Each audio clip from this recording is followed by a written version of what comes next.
श्रीमान नलिन कुमार कटील जी, हमारे लोकप्रिय मुख्यमंत्री श्री बसवराज बोम्मई जी, मेरे मित्र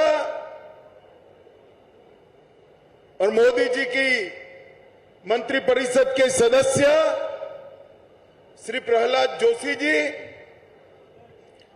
राष्ट्रीय महासचिव श्रीमान अरुण सिंह जी, राष्ट्रीय महासचिव और कर्नाटक के ही नेता श्री सीटी रवि जी,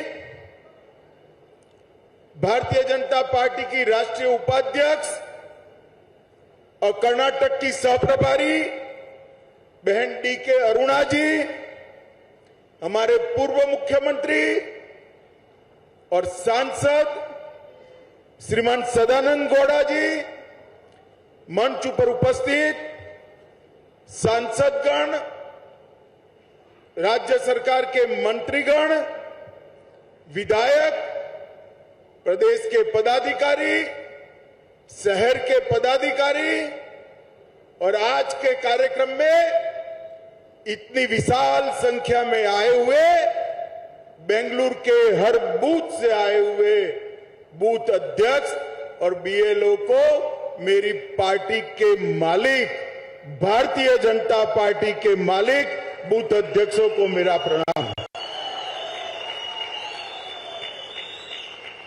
मित्रों, आज मैं बेंगलुरु की भूमि पर हूं। सबसे पहले नाद प्रभु केम्पे गौड़ा जी को प्रणाम कर मेरी बात की शुरुआत करना चाहता हूं। मैं जब यहां आया हूं तब जगत ज्योति बसवन्ना, आदि शंकराचार्य, माधवाचार्य, रामानुज के एक कर्म भूमि समग्र कर्नाटक की जनता को भी प्रणाम करना चाहता हूं। मित्रों, अभी मोदी जी ने महान शासक केम्पे गौड़ा जी की याद में अंतर्राष्ट्रीय हवाई अड्डे के टर्मिनल 2 का उद्घाटन किया और 108 फुट ऊंची उनकी मूर्ति प्रतिमा का अनावरण करने का भी काम किया। आज जब हम सब कार्यकर्ता बेंगलुरु में 20 से ज्यादा सीट जीतकर पूर्ण बहुमत की भारतीय जनता पार्टी की सरकार बनाने का संकल्प लेकर यहां पर एकत्रित आए हैं, तब केम्पे गौड़ा की ये मूर्ति हमारी सरकार के लिए प्रेरणा का स्थान रहेगी, हमारी मार्ग प्रशस्त करने वाली रहेगी। मित्रों, 2018 के चुनाव में बेंगलुरु की जनता ने, कर्नाटक की जनता ने भारतीय जनता पार्टी को सबसे बड़ी पार्टी बनाया, परंतु थोड़ी सी चूक रह गई।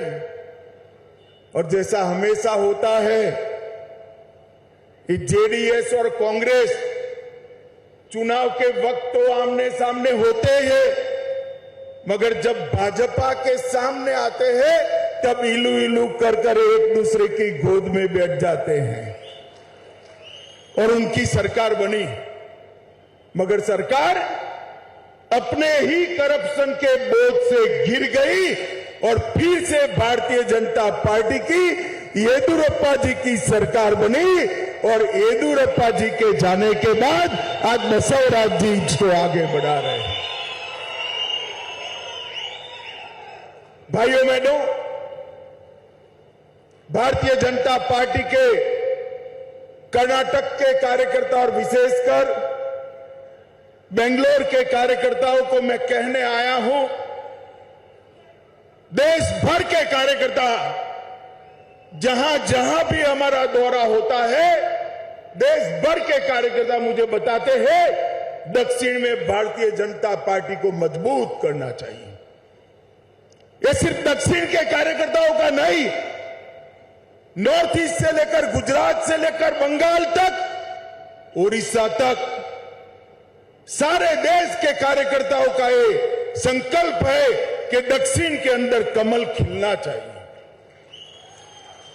और मैं आज आपको बताता हूं, कर्नाटक और बेंगलुरु के कार्यकर्ताओं को, कि दक्षिण में भारतीय जनता पार्टी की एंट्री का गेट द्वार हमारा कर्नाटक है, यहीं से एंट्री हो सकती है।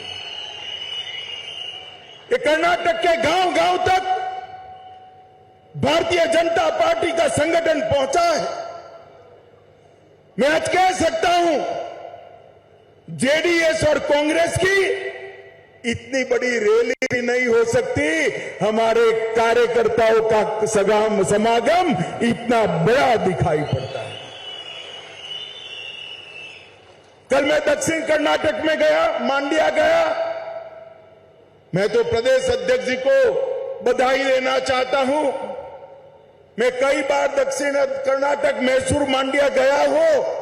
मैंने मेरे जीवन में ऐसी रैली नहीं देखी, इतनी बड़ी रैली दक्षिण कर्नाटक में हुई है। और मित्रों, हम एक मजबूत बैकग्राउंड के साथ चुनाव के मैदान में उतर रहे हैं। ये कांग्रेस वाले जब भी चुनाव आता है नई नई चीजें लेकर आ जाते हैं। उनके लिए सत्ता भ्रष्टाचार करने का एक साधन है, और हमारे लिए सत्ता राज्य के गरीब से गरीब व्यक्ति को सुखी करने का एक साधन है। मित्रों, 2022 के अंदर 7 राज्यों में चुनाव हुए। 7 राज्यों में से 5 राज्यों के अंदर भारतीय जनता पार्टी ने पूर्ण बहुमत प्राप्त किया है, और 7 में से 6 राज्यों में कांग्रेस का सुपड़ा साफ हो गया। मित्रों, लगभग गुजरात, उत्तराखंड, मणिपुर, गोवा और उत्तर प्रदेश, ये राज्यों में भारतीय जनता पार्टी में और मजबूताई के साथ अपनी सरकार बनाई है। और गुजरात में तो मोदी जी की लोकप्रियता इतनी है कि गुजराती जनता ने सारे रिकॉर्ड तोड़ दिए हैं। मित्रों, 182 में से 156 सीटें दी है, और कांग्रेस को वहां विपक्ष का स्टेटस भी चला गया है। ये बैकग्राउंड के साथ हमारे प्रिय प्रधानमंत्री नरेंद्र मोदी जी के सुशासन के सुफल के साथ येदियुरप्पा और बसवराज जी ने जो सरकार चलाई है, उसकी सफलताओं की सिद्धियों के साथ हम चुनाव में अंदर जा रहे हैं। मैं आज मेरे सामने बैठे हुए बेंगलुरु के कार्यकर्ता और कर्नाटक भर में बिखरे हुए भारतीय जनता पार्टी के कार्यकर्ताओं को आज आह्वान करने आया हूं। सरकार बनानी है तो आधी अधूरी मत बनाना, 2/3 बहुमत वाली पूर्ण बहुमत की सरकार बनाइएगा। और मैंने कर्नाटक की जनता का मूड देखा है। जनता तैयार बैठी है, हमने जाना पड़ेगा। मोदी जी हमारे चुनाव का नेतृत्व करेंगे, मगर वोटर के लिए तो मेरा बूथ का कार्यकर्ता, मेरा बीएलओ ही नरेंद्र मोदी है। नरेंद्र मोदी का संदेश लेकर आपको वहां जाना है। और मैं गारंटी देता हूं आपको मित्रों, संपर्क के लिए बाहर निकल पड़िए। हमारी केंद्र सरकार और राज्य सरकार 8 साल 9 साल तक चली। नरेंद्र मोदी सरकार ने कोई ऐसा काम नहीं किया है जिससे आपको शर्म से सिर झुकाना पड़े, सीना तान कर जाइए। जनता आपके स्वागत के लिए तैयार बैठी है। मित्रों, गरीब कल्याण के बारे में इंदिरा जी ने सूत्र दिया था, गरीबी हटाओ।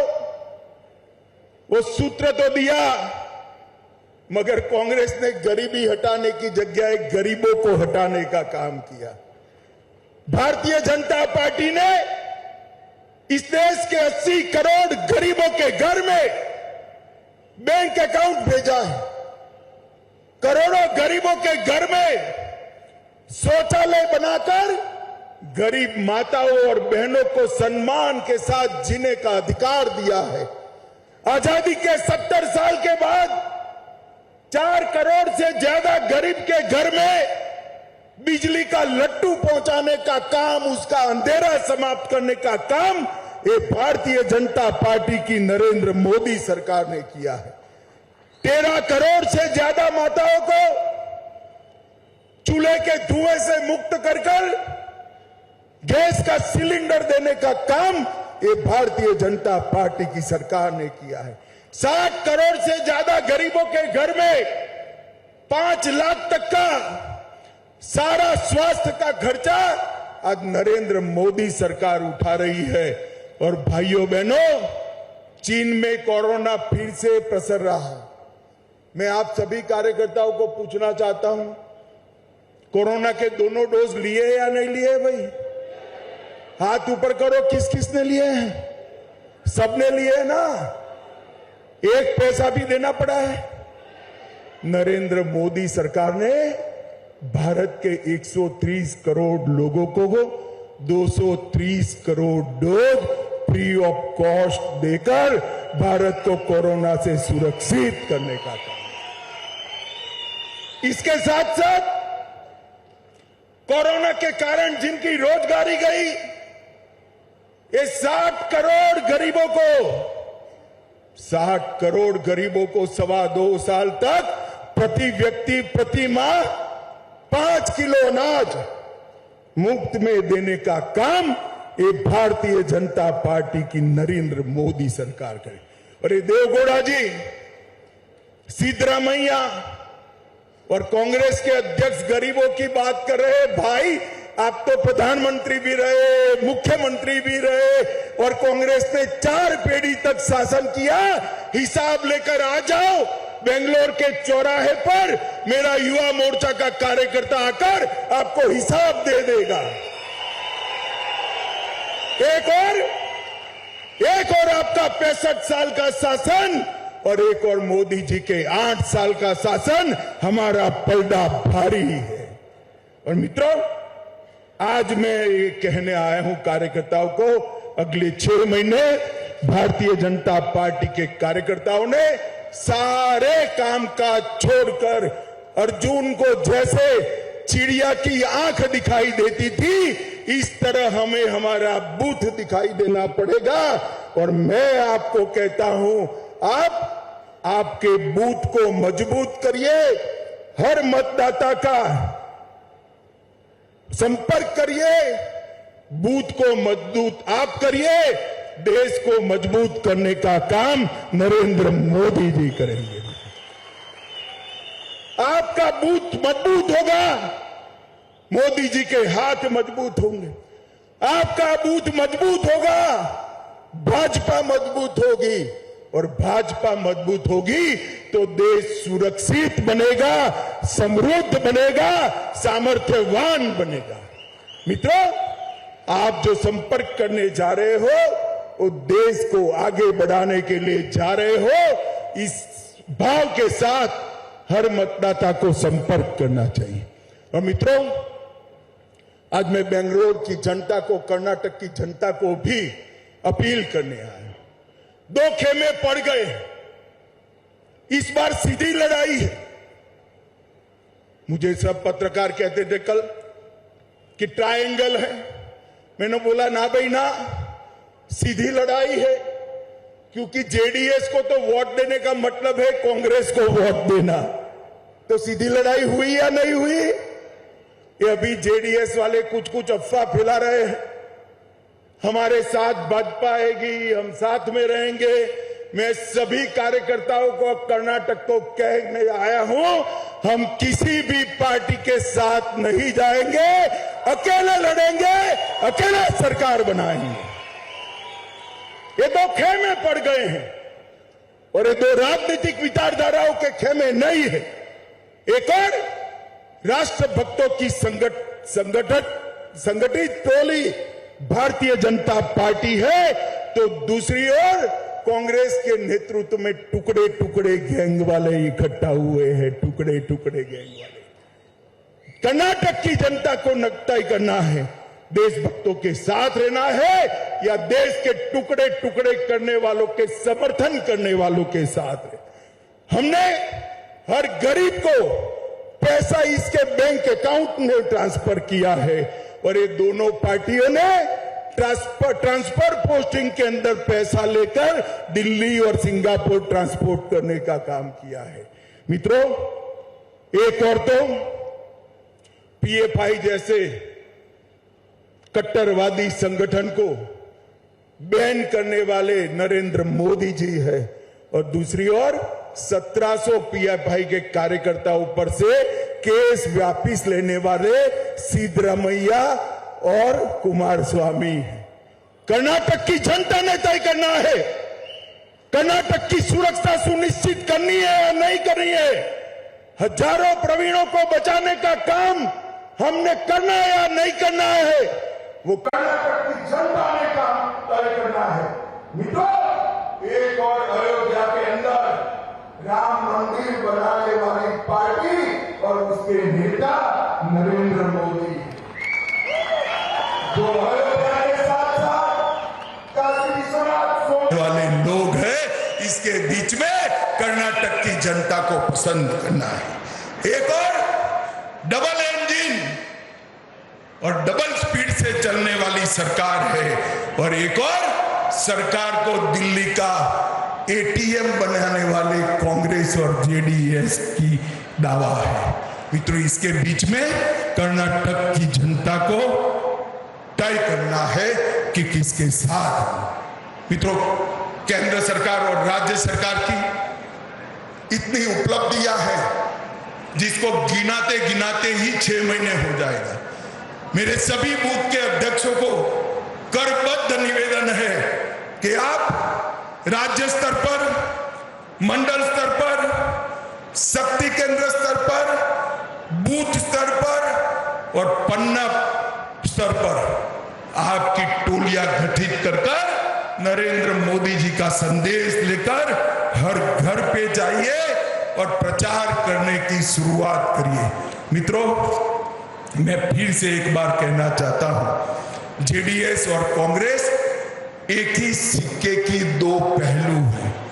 हमेशा आपने जेडीएस को वोट दिया और कुमारस्वामी जी कांग्रेस की गोदी में बैठ गए। मैं आज कहने आया हूं कि एक बार भारतीय जनता पार्टी को पूर्ण बहुमत की सरकार दीजिए। 5 साल के अंदर ये परिवारवाद, ये भ्रष्टाचार और ये जातिवाद तीनों को भारतीय जनता पार्टी समाप्त कर कर्नाटक के अंदर इस देशभक्त सरकार देने का काम करेंगे। मित्रों, राज्य में अस्थिरता कभी विकास नहीं ला सकती। ये 33 सीटें लेकर ब्लैकमेल करने वाली पार्टियों को बहुत लंबा चलाने की जरूरत नहीं है। आज इस बार इनका हिसाब किताब बरोबर करने का मौका है। हर कार्यकर्ता तय कर ले कि भारतीय जनता पार्टी अपने दम पर इस बार सरकार बनाएगी और अपने दम पर सरकार चलाने का काम करेगी। माताओं, भाइयों, बहनों, मोदी जी ने बेंगलुरु के लिए बहुत कुछ किया है। मेट्रो रेलवे परियोजना चरण 1 अगर न होता तो आज बेंगलुरु के ट्रैफिक की स्थिति क्या होती, इसकी कल्पना ही नहीं कर सकते। 40 स्टेशन और 42 किलोमीटर लंबा रूट, जिसमें हर रोज 5.25 लाख लोग रोड की जगह मेट्रो से जा रहे हैं। अब मोदी जी ने चरण 2 भी शुरू किया है, जो 42 किलोमीटर के साथ साथ और 75 किलोमीटर मेट्रो को जोड़ेगा। और इसके लिए जोर से ताली बजाना सब कार्यकर्ता। 30,000 करोड़ रुपया बेंगलुरु मेट्रो 2 के लिए Well, that's Union Home Minister Amit Shah there setting the straight fight with the Congress party in Karnataka into the 2020 elections. He's saying that JDS is not in contest as a third angle in the triangle. Amit Shah there speaking about the achievements of the Karnataka government and wanting the cadres to really get headlong into the campaign mode. The Union Minister has been in Karnataka for the last 2 days and is back to New Delhi later in the evening.